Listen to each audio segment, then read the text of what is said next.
She was thinking about how the sun my felt warm on her God. face. She was thinking about how nice it was to spend a day with her 3 grandchildren, watching them laugh at the farmer's market, letting them pick out vegetables they probably would not eat later.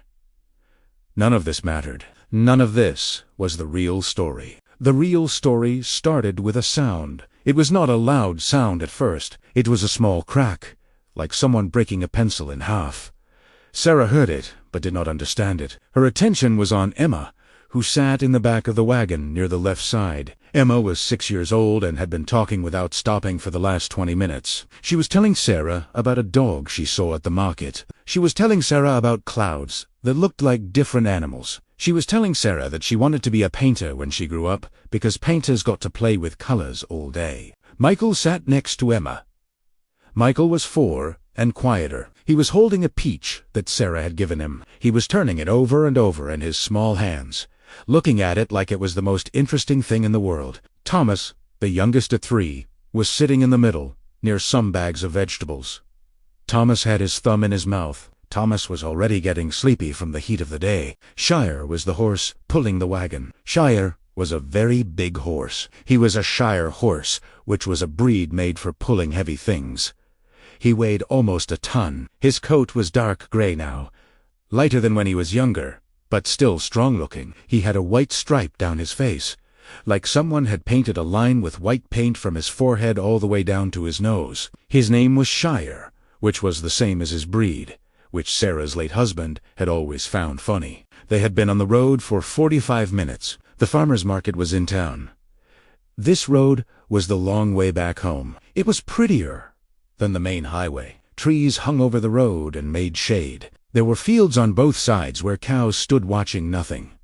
It was the kind of road that felt peaceful. It was the kind of road where a grandmother could relax. Then, the wagon moved. It was not a small movement. It was not a wobble or a shake. It was a sudden drop on one side, like someone had picked up the wagon on the right and then let it fall. Sarah heard a sound that was worse than the first crack. This sound was like wood breaking when someone stepped on a branch. This sound was the sound of something that had been holding together finally giving up. The wagon tilted. It tilted to the left side, the side where Emma was sitting. Sarah felt the motion in her body before she understood what it meant. She felt her weight shift. She felt the wagon lean. She heard Emma make a sound. It was not a word. It was just a sound. The sound a child makes when something unexpected happens, and they do not know yet if it is bad. "Hold on!" Sarah yelled. She did not know why she yelled this. The children could not hold on to anything. There was nothing to hold. But she yelled it anyway because yelling something felt better than saying nothing. The wagon kept tilting. It moved past the point where Sarah thought it would stop tilting. It moved past the point where it should have stopped. Sarah understood then that the wheel had broken. The wheel on the left side had broken, and now the wagon was resting on its side, and now everything inside the wagon, including the children, was at an angle that nothing was meant to be at. Emma started crying. It was the kind of crying that children do when they are surprised and scared but not yet hurt. It was a high sound that hurt Sarah's ears. Michael made a sound too, but his was different. Michael had gone quiet, except for making one small noise, like air coming out of something. Thomas woke up from his almost sleep state and started to whimper. Sarah tried to move. She tried to climb up toward the high side of the wagon. Her left arm did not work the way she wanted it to. Pain shot through her shoulder, but she did not care about the pain. She cared about the children. She cared about Emma, who was sliding slightly toward the low side of the wagon, toward the ditch that ran along the left side of this road. Sarah knew about this ditch. She had driven past it 100 times. It was not deep at the beginning of summer, but it had rained hard the week before. The ditch was full of water now. The ditch was not clean water. It was brown water that came from rain and dirt and things Sarah did not want to think about. If Emma slid into that ditch, Emma would fall into the water. If Michael followed, Michael would fall into the water. If Thomas failed, Thomas would fall into the water. They were young. They were small. They were not good swimmers. Sarah's mind moved through these facts very quickly, faster than thinking should move. The wagon tilted more. It was still settling, still finding its balance point. It had not hit its final position yet. It was still moving, still shifting. And Sarah understood with complete certainty that the wagon was going to flip all the way over. She understood that in maybe 3 seconds, maybe 5 seconds, the wagon was going to roll completely onto its side into the ditch. Emma was crying louder now. Michael was trying to climb up. Thomas was starting to cry too. Small, scared sounds from a 3-year-old who did not understand what was happening. This was the moment when Shire did something unexpected. The horse stopped. Not stopped walking, because the horse was not walking anymore. The horse stopped everything. The horse's breathing seemed to stop. The horse's muscles seemed to freeze. It was like someone had pressed a pause button on the horse. Like someone had taken a video of the world and frozen one frame, and in that frame was a horse who had gone completely still. Sarah felt the wagon stop tilting. It did not stop, because the horse had done anything yet. It just stopped, like it had reached the angle it was going to reach. Like gravity had decided this was as far as it would go. And then, in a way that Sarah would spend the rest of her life trying to explain to people, Shire began to move backward. Everything almost broke. Shire was backing toward the ditch. Sarah understood this now. She understood what the horse was doing, even though it made no sense. Even though it was exactly the opposite of what any normal horse would do. Shire was moving backward toward the water-filled drainage channel, putting himself in a position where one wrong step would send him sliding into mud and water and danger. "Stay still," Sarah called out to the children. Her voice was stronger now. Her voice was the voice of a grandmother who had moved past panic into something else, into purpose, into the knowledge that survival depended on complete stillness. "Do not move. Do not talk. Do not cry. Just stay completely still." Emma's crying quieted. She understood the tone in Sarah's voice. She understood that this was not a suggestion. Michael stopped moving too. He was sitting very still now, his small face frozen with fear. Thomas had stopped whimpering. The only sound in the wagon now was the sound of Shire's hooves moving slowly backward on the hard dirt road. 1 step back, 2 steps back, 3 steps back. Sarah could feel the wagon shifting with each movement. She could feel the balance changing, feel the angle becoming less steep. The tipping sensation that had been making her stomach turn was slowly becoming less severe. Shire was working. Shire was actually working. But then something changed. Sarah felt it before she saw it. She felt the wagon shift, but not in the way it had been shifting. This shift was different. This shift was downward and sideways at the same time. This shift meant that something was going wrong with Shire's plan. "No," Sarah whispered. She did not mean to whisper it. It just came out of her mouth, a small sound of fear. What was happening was this. The ground on the left side of the road, the side of the ditch, was not solid. The heavy rain from the week before had soaked the earth. The dirt that had looked solid was actually wet underneath the dry crust on top. As Shire continued to back up, as his weight pressed into the ground, the wet earth below was starting to collapse slightly. It was starting to shift. The horse was sinking into mud that looked like dirt. Shire felt this change. Sarah could see his back muscles tense. She could see his whole body go rigid for a moment as he understood that the ground beneath his hooves was not stable. For one terrible second, Sarah thought the horse was going to panic. She thought he was going to rear up or jump forward or do something that would tip the wagon completely. But Shire did not panic. Instead, he did something that was even more shocking. He changed his strategy. The horse shifted his weight. He moved his back legs to the side, spreading them wider apart. It was a movement that a horse might make if it was trying to stand on ice, trying to find better balance on slippery ground. Shire was adjusting. Shire was solving a problem in real time. He was understanding that the ground had changed, and he was changing his response. Sarah realized then that she was watching a creature think. She was watching a horse solve a problem that no horse training could explain. This was not learned behavior. This was not instinct. This was intelligence being applied to a crisis. But there was another problem. Sarah saw it happen, and when it happened, her heart almost stopped. Thomas moved. The smallest child, the 3-year-old who had been sitting on one of the vegetable bags, suddenly pushed himself up. He pushed himself up because he was scared and confused, and 3 years old do not always understand why they need to stay still. He pushed himself up, and when he did, his small body shifted weight toward the low side of the wagon, toward the ditch. The wagon tilted. It tilted slightly, but it tilted. It tilted in the direction of the water. "Thomas, no!" Sarah screamed. She screamed loud enough that her voice broke.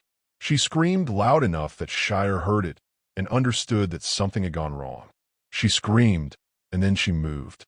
Moving hurt. Moving with a separated shoulder and broken ribs hurt in a way that Sarah had never experienced pain before. But she moved anyway. She reached out with her good arm and grabbed Thomas around his small waist. She pulled him back down, pulled him away from the edge, pulled him back into the center of the wagon where he belonged. Thomas cried out. He cried not because Sarah was hurting him, but because he was scared. His cries were high-pitched and desperate. Emma started crying again. She was scared because Thomas was scared. She was scared because she could feel the wagon moving again. She was scared because she was 6 years old and the world was suddenly not safe. Sarah held Thomas against her body. She ignored the pain in her arm. She ignored the pain in her ribs. She held the child and she whispered to him, "It is okay. Grandma has you. It is okay. Stay close. Stay still. It is going to be okay." And then she looked back at Shire. The horse had stopped moving. He had stopped his backward motion immediately when he felt the wagon shift. He was holding himself completely still now, and Sarah could see that this stillness was costing him something. She could see his legs trembling. She could see sweat pouring down his sides. She could see his whole body shaking with the effort of holding this position, of not moving, of waiting. He was waiting for her. He was waiting for her to get the children settled. He was waiting for her to fix the problem. He was waiting to see if she needed him to adjust his position again, or if he could continue his backward movement. Sarah's mind moved through the situation very quickly. Thomas was now secured against her body. His weight was distributed toward the center of the wagon, where it should be. The balance had been restored. The wagon was no longer tilting toward the ditch. She looked at Shire. She made eye contact with the horse. She nodded. The horse understood. Or Sarah believed the horse understood. There was no way to know for sure. But in that moment, Sarah needed to believe that the horse could read her intention. She needed to believe that they were working together. Shire began to move backward again. More carefully this time. More slowly. Each step was calculated. Each step was measured. The horse was moving with even more deliberation now, because now the horse understood that the ground was unstable. Sarah held Thomas. Michael sat frozen. Emma cried silently, tears running down her face, but no sound coming out. And Shire continued to back toward the ditch, one careful step at a time, holding the wagon in balance through the sheer force of his own intelligence and will. This went on for what felt like a very long time, but was probably only 2 or 3 minutes. Sarah's arm was screaming with pain. Her ribs felt like broken glass inside her body. But she did not let go of Thomas. She did not move. She did not do anything except hold her grandchild and watch the horse save them. And then, just when Sarah thought she could not hold on any longer, she heard something. It was a sound in the distance. It was an engine. It was a truck coming down the road, coming toward them, coming from a direction that meant someone was about to see what was happening. Shire heard it too. The horse's ears pricked forward. His head turned slightly. And Sarah understood that the horse was hoping for help just as much as she was. Tom Henderson did not see the worst part right away. He was busy getting the children out. He was busy thinking about the immediate danger. He was busy working on getting Sarah out of the tilted wagon. It was not until the ambulances arrived that someone noticed the real problem. It was not until the paramedics got out of their truck and looked at the wagon from a different angle that anyone understood how close they had all come to something much worse. "Look at that," one of the paramedics said. His name was James, and he had been working medical rescue for 12 years. He had seen car crashes. He had seen people pulled from wreckage. He had seen the difference between death and life, and that difference was usually measured in inches. He was pointing at the wagon wheel, the wheel that had broken. Tom walked over to look. Sarah was already sitting in his truck, her injured arm against her chest, trying to keep herself calm for the children's sake. But Tom walked over to the broken wheel because he needed to understand what had happened. The wheel had not just broken. It had completely separated from the wagon. The metal axle that held the wheel to the wagon body had snapped clean in half. It was not a smooth break. It was jagged and torn, like metal that had been pushed past its limit and had finally given up trying to hold everything together. "This will came off probably 3 or 4 minutes ago," James said. He was looking at the ground, at the marks in the dirt. "See? There are marks here. The wheel rolled in this direction after it separated. That means the wagon was already starting to tip when the wheel fell off." Tom understood then. The wheel had not caused the wagon to tip. The wagon had started to tip, and then the wheel, unable to hold all that weight at an angle, had simply snapped. It was like a chain breaking when too much weight pulled on it.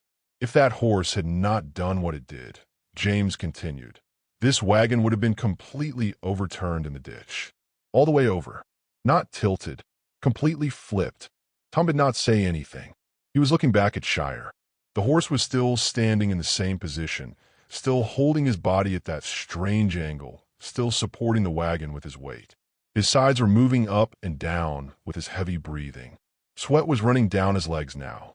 His muscles were trembling from the effort of holding that position for so long. "We need to get that horse to move," one of the other paramedics said. "We need to get the wagon off him." This was the moment when something unexpected happened, something that nobody had anticipated, something that would later make people question everything they thought they understood about animal behavior. When the paramedics approached Shire to lead him away, to get him to step back and release the wagon, the horse did not move. Not because he was stuck, not because he could not move, but because he would not move. "Come on, buddy," the paramedic said, reaching for Shire's halter. "We need to move you. You can step back now. It is okay. The children are safe. You can move now." Shire's ears moved backward. His muscles tensed, but his hooves did not move. His position did not change even slightly. It was like the horse was frozen in place by something stronger than his own body. It was like the horse did not believe that the danger was over. Tom watched this happen, and he felt something cold move down his spine. He had grown up around horses. His father had been a farrier, someone who made and fixed horseshoes. His grandfather had raised Shire horses for working on farms. Tom had probably touched more horses than most people had even seen in their lives. He had never, not one single time, seen a horse refuse to move when told to move by a human who was pulling on its halter. "The horse is scared," someone said. "He's just scared. That is all." But Tom did not think it was fear. Tom had seen scared horses. Scared horses ran. Scared horses reared up. Scared horses did everything they could to get away from whatever was frightening them. This horse was not scared. This horse was doing something else. This horse was making a choice. "Give him a minute," Tom said. He surprised himself by speaking. "Give him a minute. Let me try something." Tom walked toward Shire slowly. He was not reaching for the halter. He was not trying to pull the horse in any direction. He was just walking forward, moving his lips without making sound, making the kind of small clicking noises that he used to make when he was a child working in his father's shop with horses that needed calm. "It is okay, boy," Tom said quietly. His voice was very different from the paramedics' voices. It was not commanding. It was not trying to make the horse do anything. It was just acknowledging that the horse was there, and that the horse had done something important, and that Tom understood what that something was. Shire's ears moved forward. His head turned slightly, just enough to look at Tom with one eye. That dark eye, that intelligent eye, made contact with Tom's eyes. And in that moment, Tom understood something that he would later try and fail to explain to people using regular words. The horse was checking. The horse was looking at Tom's face to see if the danger was really over. The horse was using Tom's expression, Tom's voice, Tom's body language to determine if it was safe to release the position he was holding. And then, slowly, carefully, Shire took one step back. Just one step. His hoof moved back from where it had been, releasing some of the tension that his body had been maintaining. The wagon shifted very slightly, but it did not tip. It settled more firmly, finding a new balance point. Shire took another step back, and another. He was moving at the same slow, careful pace that he had used when he was backing into position. He was not rushing. He was not panicking. He was moving with the same deliberate intelligence that he had shown during the entire crisis. When Shire had moved far enough back that the wagon was no longer supported by his body, when the wagon had settled fully onto its remaining points of contact with the ground, the horse finally stopped. His whole body seemed to let go at once. His legs shook. His head dropped slightly. His breathing became ragged and heavy. One of the paramedics, a younger man named David, made a sound. It was not a word. It was a sound of understanding. It was the sound of someone witnessing something that changed how they understood the world. Did that horse just? David did not finish his sentence. He did not know how to finish it. Yes, Tom said quietly. The horse knew what it was doing. The whole time, the horse understood. Sarah, sitting in the truck, watching all of this through the windshield, felt tears running down her face. She was watching a horse be brave. She was watching an animal make decisions that save lives. She was watching intelligence and courage take physical form in the body of a large gray creature who had chosen, moment by moment, to do the right thing even when it was difficult and painful and scary. Sarah was in the barn brushing Shire's coat when the old truck pulled into her driveway. It was a Tuesday morning, 3 weeks after the accident. The story had been in the newspapers. The story had been on the local television news. The story had started spreading to other news outlets, and Sarah was getting phone calls from reporters and animal experts and people who just wanted to talk about the horse who saved the children. But Sarah did not want to talk about it anymore. Sarah wanted to go back to normal life. She wanted to help Shire recover from the stress of that day. She wanted to forget about cameras and questions. She wanted to brush her horse and feed her grandchildren and pretend that nothing unusual had ever happened. The truck that pulled into her driveway was old. It was very old. It was the kind of truck that had been working for 30 or 40 years, the kind of truck that should have stopped working a long time ago, but somehow kept running. The paint was faded. The bumper hung down slightly on one side. When the truck stopped, it made a sound like it was tired, like it was happy to finally rest. A man got out of the truck. He was old. Not just older, but genuinely old. The kind of old where a person's bones showed through their skin and their movements were slow and careful. He was wearing a flannel shirt, even though it was warm that day. He was wearing a hat that looked like it had been on his head for about 20 years without being washed. Sarah did not recognize him. She put down the brush she was using. She did not feel afraid, but she felt something. She felt like this man's arrival meant something. She felt like her quiet morning was about to change. "You got the horse," the old man said. His voice was rough, like he did not talk very often. "The Shire. You got him. Can I help you?" Sarah asked. She was polite, but she was also cautious. She had learned caution in her 63 years. She had learned that strangers who showed up without warning usually brought complications. "My name is Robert Garrett," the old man said. "I used to own that horse. Not own him in the way you mean now, but I owned him before. A long time ago. I heard the story about what that horse did. I heard about him saving the children, and I knew I had to come talk to you." Sarah felt something shift in her understanding. She set down the brush. She looked at Shire, who had his head over the stall door, watching the old man with interest. "You know Shire?" Sarah asked. "I know him," Robert said, "and I know why he did what he did. I know why that horse has a mind that works different from other horses. I know because I taught him. I spent 5 years teaching him to think, and I have felt guilty about it every single day since I sold him." Sarah did not understand what he was saying. She did not understand how someone could teach a horse to think. She did not understand what he meant about feeling guilty. Robert walked over to the fence. He looked at Shire, and when he looked at Shire, something changed in his face. His hard expression became soft. His tired eyes became sad.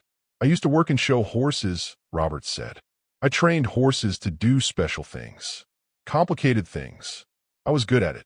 People paid me a lot of money to teach horses to perform tricks and movements that most horses could not do. I was proud of my work. I thought I was making horses better. I thought I was using their intelligence instead of just their bodies." He paused. He was looking at Shire like he was looking at a person he had hurt a long time ago. "This horse came to me when he was 5 years old," Robert continued. "He was already smart. You could see it in his eyes. You could see in the way he learned things. But he was not smart enough for what I wanted to teach him. So I did something that I should never have done. I did something that was wrong." "What did you do?" Sarah asked. Her voice was quiet. "I put him through stress training," Robert said. "It is a method that some trainers use. You put a horse in a danger situation. You make the horse understand that the danger is real. Then you teach the horse that the only way to survive is to think through the problem and solve it. You do it over and over. You make the horse smarter because you make the horse understand that his survival depends on intelligence instead of instinct." Sarah felt cold, even though the barn was warm. "I taught him to back up when a wagon started to tip," Robert said. "I taught him to recognize the angle and the balance point. I taught him to move slowly and carefully when everything was unstable. I taught him because I wanted to make money. I wanted to show people the horse that could solve problems. I wanted to be famous for training the smartest horse in the world." He stopped talking. He was quiet for a long time. "And then one day, while I was training him, I saw something in his eyes," Robert continued. "I saw fear. Real fear. Not the fear that comes from being in danger. The fear that comes from understanding that you're being used. The fear that comes from knowing that the person who is supposed to take care of you is hurting you on purpose." Sarah wanted to say something, but she did not know what to say. "I stopped the training," Robert said. "I cannot do it anymore. I sold him to a farmer who just wanted a working horse. A horse that could pull a wagon and do normal horse work. I thought maybe he would forget what I had taught him. I thought maybe he would have a normal life." Robert looked at Sarah now, and his old eyes were wet. "But he did not forget," Robert said. "He remembered everything I taught him. And when he was in a real situation, a real crisis where children were actually in danger, he used what I taught him. He used the training that came from pain and fear and stress. He used it to save lives. He turned my wrong thing into a right thing.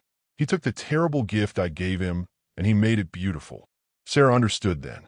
She understood why Shire had known exactly what to do. She understood why his movements had been so precise, so intentional, so intelligent. Shire had been trained for this moment.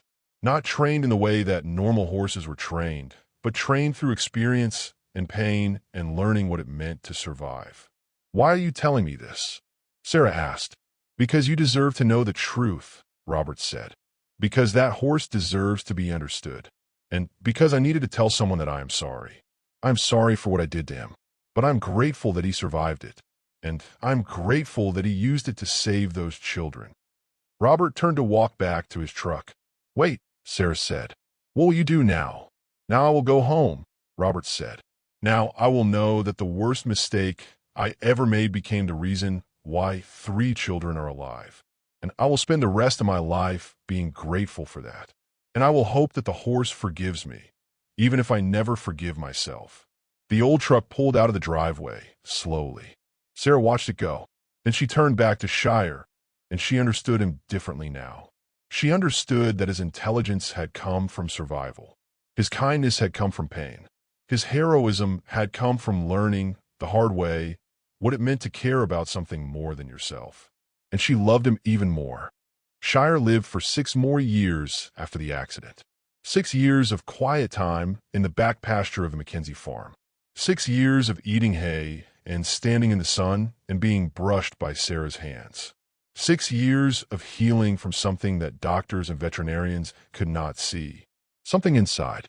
Something deeper than broken bones or injured muscles. Sarah did not know if the horse was happy. She did not know if the horse thought about that day on the road. She did not know if the horse remembered the weight of the wagon, the angle of the tilt, the moment when everything depended on his decision to move backward instead of forward. But she suspected he did remember. She suspected because of the way Shire would sometimes stand very still in the pasture, looking at nothing, breathing in a way that seemed like he was thinking.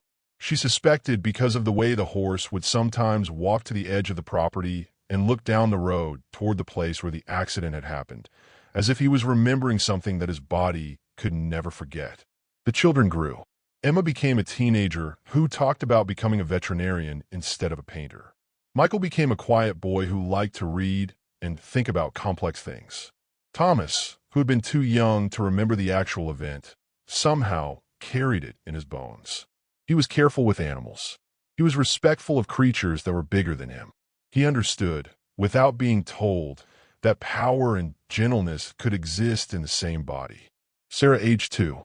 Her shoulder never healed completely.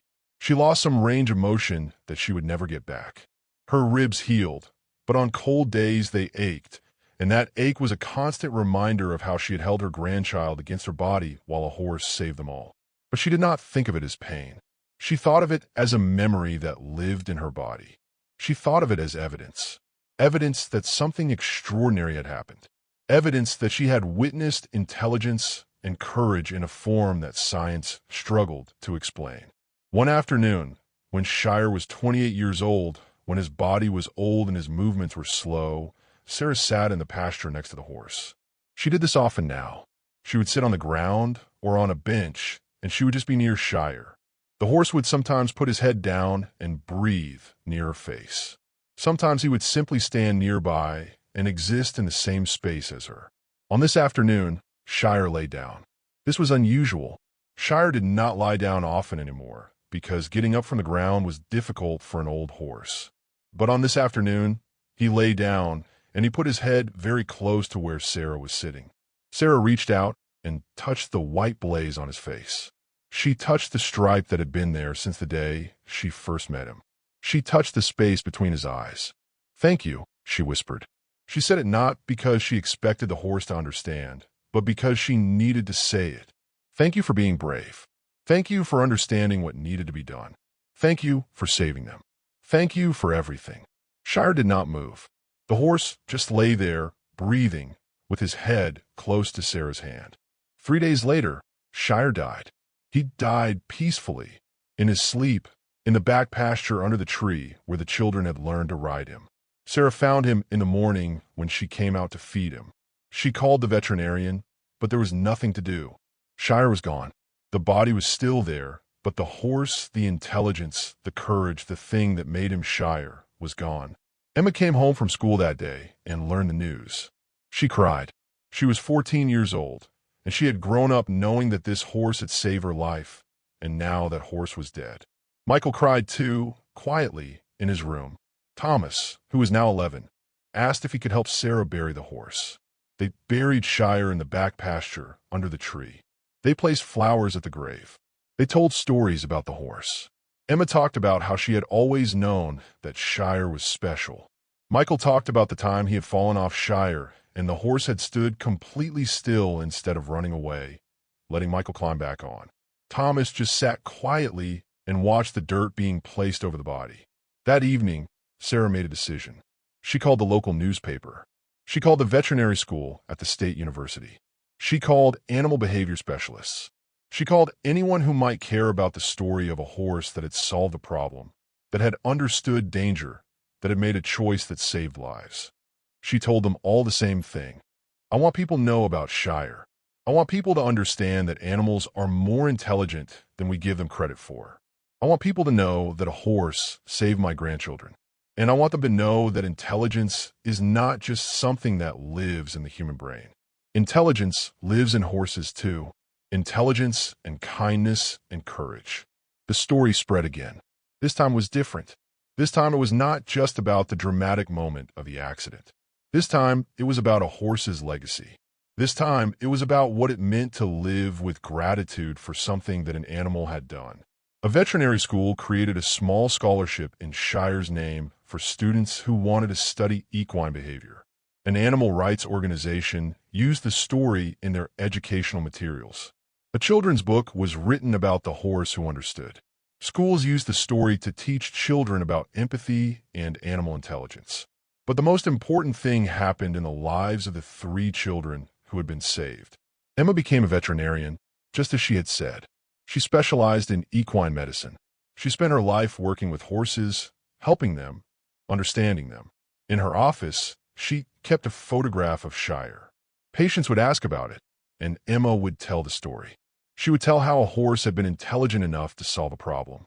She would tell how that intelligence had saved her life. Michael became a teacher. He taught children about problem-solving and critical thinking. He used the story of Shire to show his students that intelligence could come from unexpected places. He taught them to respect animals. He taught them that survival sometimes depended on being smart enough to think through a problem. Thomas became a farmer. He raised horses on his own land. He treated them with respect that came from a deep understanding that animals had thoughts and feelings and intelligence. He named one of his horses Shire, in honor of the horse who had saved him when he was 3 years old. 30 years after the accident, Emma brought her own children to see the place where their mother had been saved. She brought them to the pasture where Shire was buried. She told them the story. She told them about a horse who understood what needed to be done. She told them that sometimes the most important thing in the world was to be brave enough to do the right thing, even when it was hard and scary. Her children looked at the grave. They looked at the tree. They looked at the place where a horse had made a decision that changed everything. And in that moment, the story of Shire was not finished. The story of Shire had become something that would live forever in the hearts of people who had never even met the horse. The story of Shire had become proof that kindness matters, that intelligence matters, that one moment of courage can echo through time and touch people who would not even be born until years after that moment was over. The horse was gone. His body had returned to the earth. But his memory, his actions, his choice to be brave lived on. It lived in the people he had saved. It lived in the people who had learned about him. It lived in every person who heard the story and understood that animals are more than just bodies. They are minds. They are hearts. They are creatures capable of love and courage and the kind of intelligence that saves lives. Shire, the Shire horse with the white blaze on his face, had lived only 28 years. But in those years, in one afternoon on a country road, he had given a gift that would last forever. He had shown the world what it meant to be brave. The end.